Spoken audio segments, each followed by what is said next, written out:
Halo teman-teman, saya barusan melihat ya cara bermain atau gol-gol yang diciptakan oleh Ilyas Al-Haf, ya pemain berdarah keturunan Indonesia dan Maroko ini, ketika dia masih di Almere dan membawa Almere itu lolos ke Eredivisie, divisi utama di Liga Belanda ya. Dengan dia secara total sudah bermain 93 pertandingan dan ada 18 gol yang dia ciptakan bersama dengan Almere ketika itu, dan saat ini dia sudah pindah ke Liga Armenia bersama dengan FC Noah.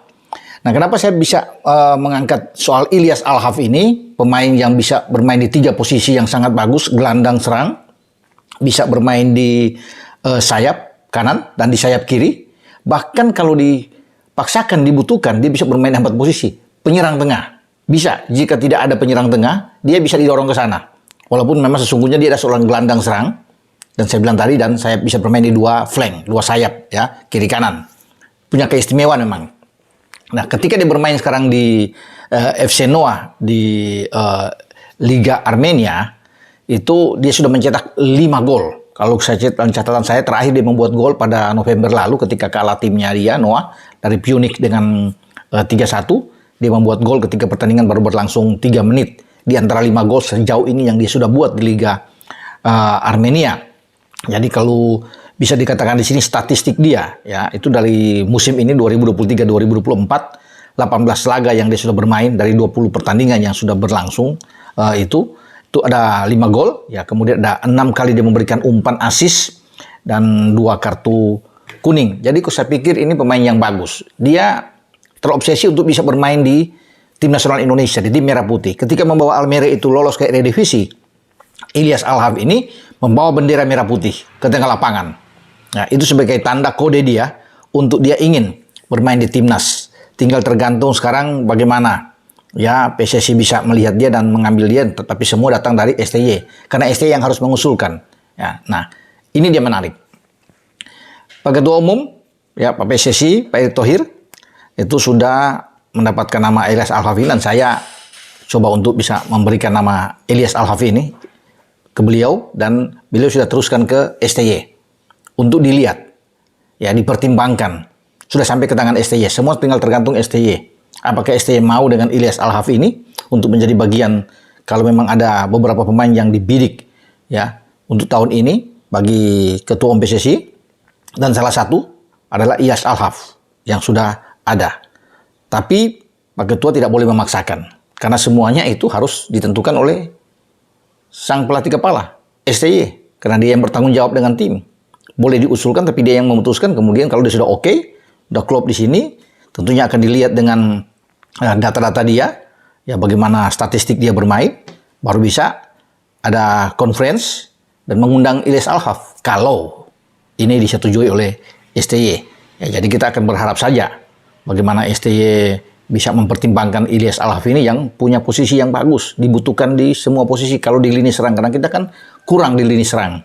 Kemarin dalam video saya, ketika saya coba untuk bisa ada seorang striker penyerang yang dibidik tapi namanya masih disimpan, dirahasiakan, ya walaupun teman-teman saya sudah menebak, mengira-ngira, sudah tahu siapa dia, tetapi tetap saya tidak boleh mengumumkan itu, karena saya juga tidak tahu ketika saya tanya ke Pak Ketua bilang ini rahasia.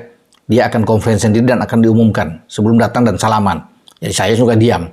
Tapi kalau Ilyas Al-Haf ini, saya yang coba untuk bisa mengirim WA dan sampai kemudian saya menanyakan bagaimana dengan ini, sudah diserahkan kepada STY. Tapi berbalik lagi, ya tidak bisa ditentukan bagaimana, karena STY mungkin akan ke sana juga, akan melihat setelah dia berlibur di Korea, dan STY mungkin bisa berjalan ke sana ke Eropa dan melihat langsung pertandingan-pertandingan yang dimainkan oleh beberapa pemain yang dibidik. Kita tidak tahu. Tapi kalau kita bisa mendapatkan Ilyas Al-Haf ini bagus. Artinya lengkap sudah kita di depan. Ya, kalau dikatakan kemarin 1, 2 aja tambahan.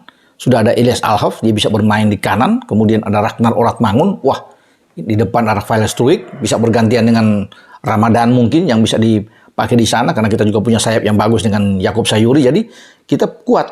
Setiap posisi ada 2 pemain. Jadi STY itu tidak pusing. Karena di kanan kalau katakan Ilyas Al-Haf bermain di kanan, ya di sana ada Yakub, bisa bergantian. Ragnar di kiri, wah rame. Ya bisa ada juga Marcelino di sana yang bisa didorong, ya, karena Marcelino bisa sebagai gelandang serang juga. Jadi ini opsi ini yang dibutuhkan. Kita punya pemain-pemain bagus, baik yang ada di bench atau yang ada di starting 11. Kita akan tunggu itu, ya siapa-siapa nama-nama pemain. Jadi kita kuat. Kalau untuk berbicara bukan di ASEAN, berbicara di Asia untuk di next Piala Asia yang akan datang, bagus. Kita sudah punya Jai Ises tambahan. Kalau dengan adanya Tom Haye yang mengatur di tengah ada Ragnar. Baik. Satu striker lagi yang kita akan dapatkan yang nantinya akan conference dengan Pak Ketua dan akan diumumkan. Ditambah dengan Ilyas Al-Haf kalau STY berkenan. Kalau selera STY itu jatuh terhadap salah satu Ilyas Al-Haf. Kita bagus. Dia baru 26 tahun ya. Lahir di Rotterdam ya pada tanggal 23 Februari 1997. Jadi cukuplah dengan 26 tahun memang dalam usia yang matang. Dia bisa bermain untuk 5-6 tahun ke depan untuk tim nasional kita. Jadi saya pikir ini satu hal yang sangat baik kalau kita berbicara dengan untuk bisa menambah opsi pemain keturunan yang ada yang punya garis ya berdarah Indonesia. Jadi bukan asal-asalan ambil, tapi harus semua punya latar belakang atau garis ada keturunan Indonesia. Sehingga mereka merasa memiliki lah yang bertanggung jawab terhadap tim nasional kita. Dan semua datang dari pemain. Pemain itu sudah membuka diri. Ilyas Al-Haf sedang menunggu. Kalau dia di call, ya dia siap. Ya, tentunya. Tinggal bagaimana sekarang STY. Ya, semua tergantung dari dia. Semoga STY bisa berkenan untuk bisa mengambil salah satu di antaranya, Ilyas Al-Haf. Di samping ada striker, sehingga kita sangat kuat, mulai dari posisi belakang, apalagi kalau kiper kita sudah mendapatkan Martin Paes. Ini untuk bisa melapis, ya untuk bisa menjadi kekuatan. Kita juga kalau memang STY bisa mengambil Cyrus Margono akan kuat. Kita punya Hernando Ari.